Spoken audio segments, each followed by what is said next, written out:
it morning tea time? It's definitely time for something to snack on. Yeah, with millions in lockdown, our kitchens are sure getting quite the workout. It seems Aussies have decided to bake themselves happy. Why not? Yeah, because carbs make everybody happy. People are just rolling the dough, they're making bread, but what is the secret to the perfect loaf? See, I've been too scared to try. So we've got Jane de Graaf. She's got the answers for us this morning. Jane, this banana bread I'm tasting, which you've made for me, is so good. It's vegan too. I made that specially for you. So the baking bread boom. Where's the best place to start? I might try it with my kids, and I'm too scared to start. Okay, the first thing I want to say is, like, last lockdown we saw a lot of people trying sourdough, and then we were seeing a lot of failures. And what I want to say about that is sourdough is actually really, really tricky to master. So don't start there. Start with something really easy and give yourself a chance to succeed first and get your skills up and then move on to something like sourdough. People spend whole careers perfecting sourdough. You won't be able to do it overnight or in a weekend. Okay. So give yourself a chance to succeed. And what I want to say is the best thing to start with is this guy here. This is 2-ingredient flatbread, and it's so easy the kids can make it.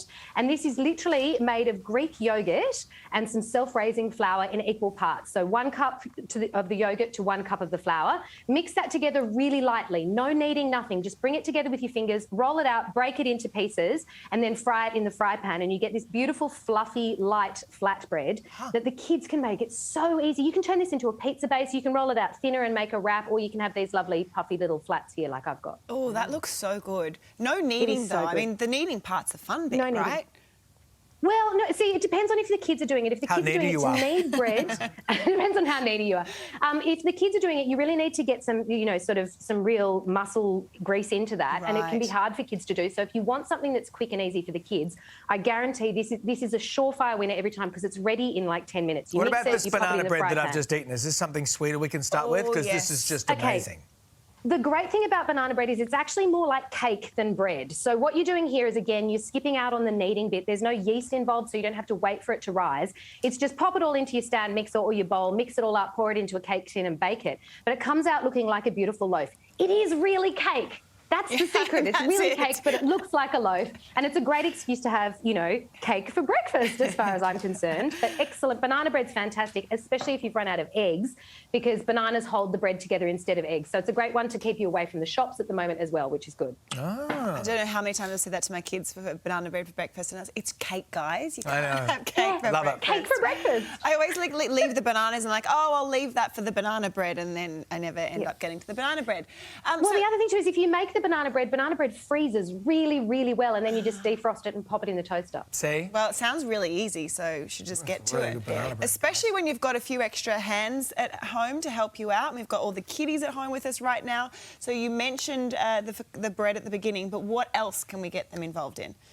Okay, so damper is essentially like a really big scone. That's another great one for the kids. Again, there's no sort of yeast involved or rising time, so you can just mix that all together. The kids can mix it all up, and then you put it in the oven straight away and bake it. It's a fast one, which is great for the kids. But have you tried making focaccia at home? I've got it. We've got some right here. So how can you make focaccia at home? Looks like something. Okay, so that's like a cafe. Yeah. Isn't it beautiful? It's so spongy and light and gorgeous. What I love about this is this does involve the yeast and a little bit of resting time, which can teach kids patience. It's a little bit of the step up from the other breads that we were talking about. But all you need to do is make sure you leave it for the 1 hour resting time. And then after that, you just pop it into an oiled tin, cover the top with some oil, and then you get to poke your fingers into the dough, which creates those little dimples on top that everybody loves. So it's really tactile for the kids. You'll need to knead it and rest it, so you've got to allow it to be like sort of a morning's project. But then the kids get to stick their fingers in and make these little dimples. The great thing about this one is it's a very, very forgiving dough, so you don't need to worry about it too much. Like, get in there, do the kneading and the resting. Forgive me, focaccia fry, I've sinned.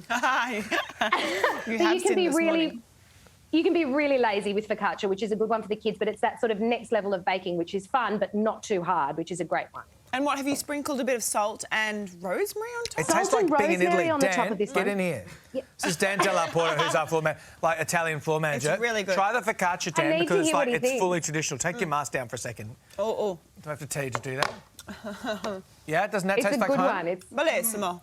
Prego. Bravo. Dip it in some olive oil. Oh, Dan, you make everybody happy, Jane. Thank you so much for being here. For all the recipes, head to 9honey.com.au or scan the QR code on the screen. These are really good. Really good. And so easy. Amazing. Thank you for looking after us, Jane. Thanks, Jane. Breakfast. My pleasure. Have a great day. Pile on those carbs.